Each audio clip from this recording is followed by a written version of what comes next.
Look at the cleanse, look at the moves! Faker, what was that? Gala gonna pick up yet another kill. It's a double, it's a triple, is it a quadra, is it a penta? Galla's gonna get it again! The penta kill for Gala! Kumayushi is dead! They have been doubted! They have been discounted! They have been dismissed! But DRX!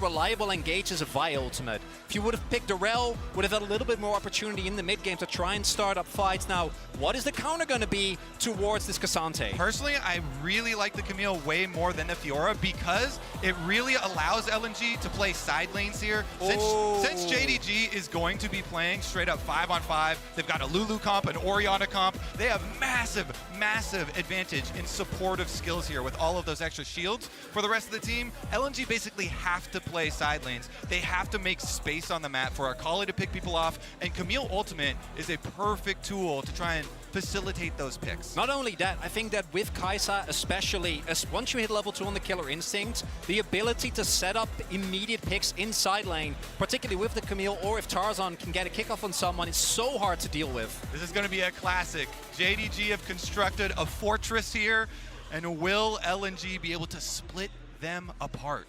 And these are my favorite kinds of drafts. Drafts when you've got both teams with very different win conditions, right? The 1-3-1, like you were talking about, something that is a lot more difficult. In mid lane. Yep, 4v4 potential here.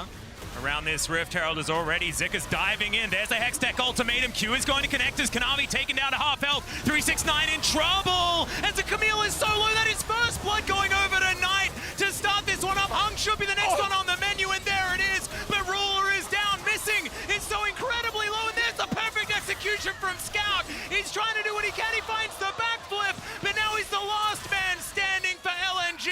Can he get Kanavi on the way out? And yes, he can. He's looking for even more, taking no Hustles away from picking up that eyeball. He did not get it.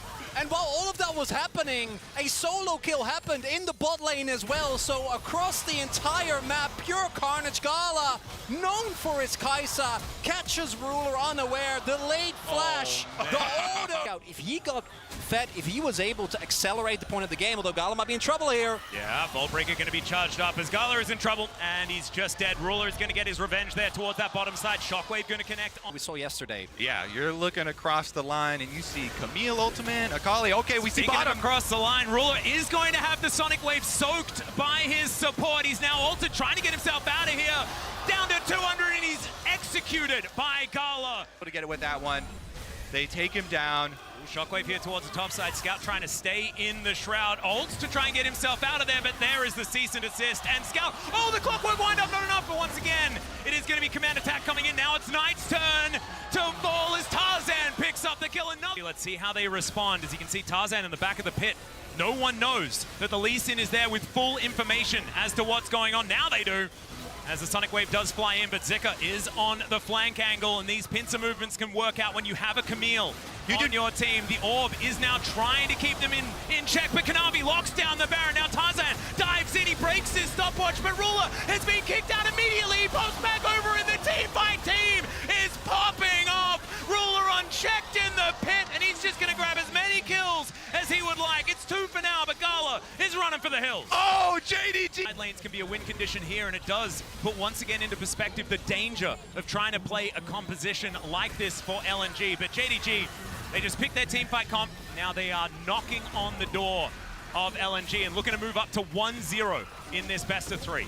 It's just the power. If you don't have engage, who cares? Force the enemy to go into you. Zika's trying to keep the wave away or trying to keep the pressure up, but his base is going to smithereens. Yep, in a turret for Nexus may not be the trade they're looking for, but there's the cease and desist, and Tarzan will acquiesce that one. LNG now trying to defend, but without their jungler, and now 369 is unstoppable. The Hextech ultimatum is one that they don't care about at all.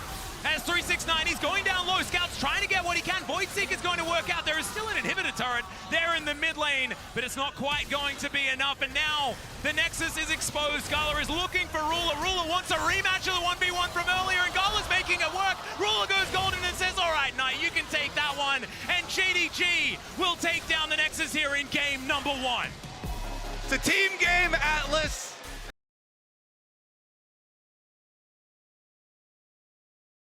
just have to find out. Always. He's like, look at all these fun tools that I have. We've got Jack still available, Cassante still available. Like, this is last pick, and he can pick from anything he wants. Well, can he? Because I assume Rule is sitting there going, no. Frontline, please. Yeah. I do like always, though, the Sylas when you're picking into the Maokai. Obviously, the two most talked about ultimates are always Maokai and Alistar. But I actually think Maokai is way better than the Alistar because it has offensive use, and Alistar ultimate is purely defensive. So really, really interesting pickup here where they're going to have some big plays from Gala, I feel like. The carry pants to come on here from LNG if they want to stay in this series. Exactly right. And Magnet Storm from Sylas as well is something I'd be very, very scared of. And the fact that Sylas can go all out just seems really weird to me. So very, very cool stuff here from Scout, and I think that eyes are going to be glued to him trying to get them to a Game 3. And I think Tarzan specifically will be one of those, if not two of those eyeballs. Sometimes he looks multiple lanes at the same time. That is true. Because Jarvan, has teleport, but he's up at the bottom turret right now. Oh, it's being used. Let's go. Now let's see whether this is actually going to be that first blood. The Rift Herald is going to be secured, but now Kanavi's in trouble. He's charmed up. He's taken down first blood at 16 minutes for Scout. Teleports in, picks up the kill. Now has a Magnet Storm. So of disbelief. So Kanavi did get the smite off, but they didn't get the. So the thing is that in an LCK game, we would not been talking about the game for the last 10 minutes. Yeah, we'd probably be still on Shamrock Malphite at this point. Is missing, in a bit of trouble as well. Could be a second kill pretty quickly. Flag and Drag comes in, he avoids the knock-up, but not going to be able to avoid the takedown as Knight throws in a Shock Blast. Well, I can imagine. You know, dragging all that so way. do not recommend? Yeah. No, I wouldn't. Oh! Never actually done it myself, but now we've got Scout going golden. There is the Nature's Grasp. They're looking for the re-engage. Missing's right in the middle, but I don't know whether it's going to work. The Blade Caller is massive, and Tarzan going to lock down, missing some low health bars, but Scout is still going to be able to get rid of Knight. 369 is trying to do what he can, and they do manage to collect two, but 369's going to go down. Zigger is the most gigantic crocodile I've ever seen, and Kanavi's running for the hills. This outer turret could be in trouble too. Yeah, LNG can take everything right now. They're going to keep on pushing it. JDG now have access. Ruler is going to move into the mid lane to put pressure on there as well as Scout. He has the Nature's Grasp. Knows that he can get over this wall. He's unseen by JDG right now. This angle is looking fantastic. But Ruler, he can be there in an instant. He has that killer instinct available. JDG missing. Can he find the engage opportunity? Can Scout then find the answer as Nature's Grasp is going to be used on both sides? And it's no button and no button for both of the jungler and the mid laner here. The Drake down relatively low. Tarzan in the back of that pit. He's going to be kicked out, and that is going to be the soul denied. Blade Caller is good, though, is missing, looking to be the first one to go down. And there is the kill for LNG. 369 on the bottom side of the fight is Scout. He flashes for it, and Ruler is going to answer. The health bars are so low as the Cataclysm comes in, and it's the Crocodile that reigns supreme. 369 going down incredibly low. Ruler close to full health, but there's a three-man queue, and Tarzan fights the knock-up.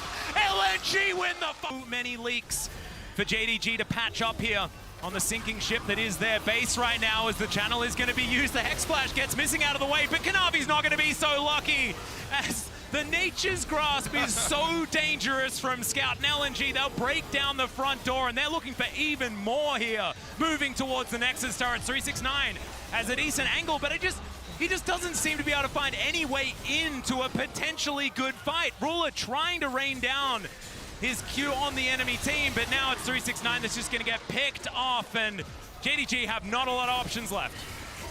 They've only got one Nexus turret left here. Ruler and Knight, they're going to have to do a lot of damage. Yeah, they're diving forward. Tarzan just trying to get Knight, and he'll be able to pick that one up. Now there's no Nexus turrets left, and LNG just mop the floor with JDG here in Game 2. And as everyone predicted, we are going to a third. Whoever wins this next game.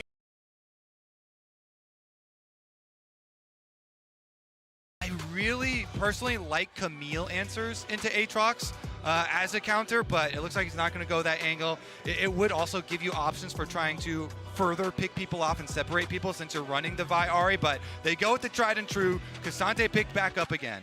And I would have loved that. Even though it didn't work out in game one, I do think that as LNG, particularly when you already have such a strong mid-jungle duo and a composition that kind of centers around find one target, blow them up, the Camille can really work well with that. With the Cassante, obviously a very versatile pick, but you do kind of opt more into a teamfight style, which against this JDG comp is a big risk. And something that it can offer way more and that Camille cannot is pushing people out. You know, Cassante ultimate, try and get one of these engagers away from the rest of the team, not just used for hunting down the carry. And it pairs really well with the Buster Shot as well. So if you want to isolate your targets, which is exactly what you want to do when you have Vi and Ari on your squad, you want to split.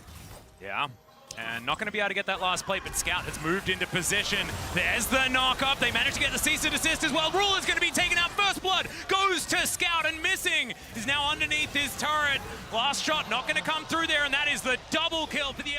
Sometimes these things happen, you know, as now Tarzan charging the Vault Breaker is going to find the flash onto Kanavi. They get into the backline. He can't do anything, but the Pop Blossom is absolutely huge in response. It's just not huge enough. As now Scout trying to get out of there. 369 gigantic as he gets over the wall. Hung just sees his death as he breaks his stopwatch on the ground. The Aatrox will pay for it as Zika's here to tidy up. But Drake use that control that they bought for themselves. Knight now though. Teleport in from 369. Yeah, they're looking for the opportunity. Yes, 369 may have been a little bit early as the hook is fantastic. The chain CC comes in, but look at the charm. It's onto everyone. There's the follow-up with Kanavi. He's going to cut them down with the Cyclone. It's Ruler that grabs the first kill. Knight collects one as well. And JDG bought themselves all the space. They'll take the first Hex Tech. Drake never count out JDG. As much as Scout has gotten some early kills and has started... Oh, Kanavi. Yeah, finds the angle. Scout is just flashing and trying to get away, but he's not going to be able to do so. The Foxfire comes out. Can you actually get out of this one? The answer's no. Kanavi take anything else that they'd like. Tarzan also possibly caught out of position. Kanavi's just taking names at this part of the game. Knight not going to find the Pop Blossom there, so that's a cooldown they don't need to deal with, but this is one that they have to, as the quickness comes in and they are just torn apart. Goal is taken out. The turret was still up, but it doesn't matter because Ruler completed as Zika just looking for these opportunities as in goes Tarzan. Wants to be able to find this one. Kanavi's going to go golden. Keeps himself alive. Buys the time as Hung. He's going to be the target here from JDG. They managed to get the 1-for-1 trade, but it's a little bit better here, you should say, for LNG. Taking down the jungler, and now Scout looks for the opportunity. Another quickness is incredible as Ruler dives on top of Tarzan, but he doesn't exactly find the value he's looking for. The third Q does come in. They get rid of the Vi, but Ruler is also dead, and now Kola taken down. 369 is a monster, and he's gonna take the triple kill. And JDG, I think they've done it again. Look at his player cam. He's not even impressed. This is just a normal day for this man. He's rolling 999 this time around. Knight hits that double snare at the end. LNG are down. JDG are gonna move on through. And I can feel the groan of all the LPL commentators like, not again, it always happens just this way. But JDG, the favorites for the tournament, will also be the first ones welcomed to the knockout stage of Worlds. An LPL tournament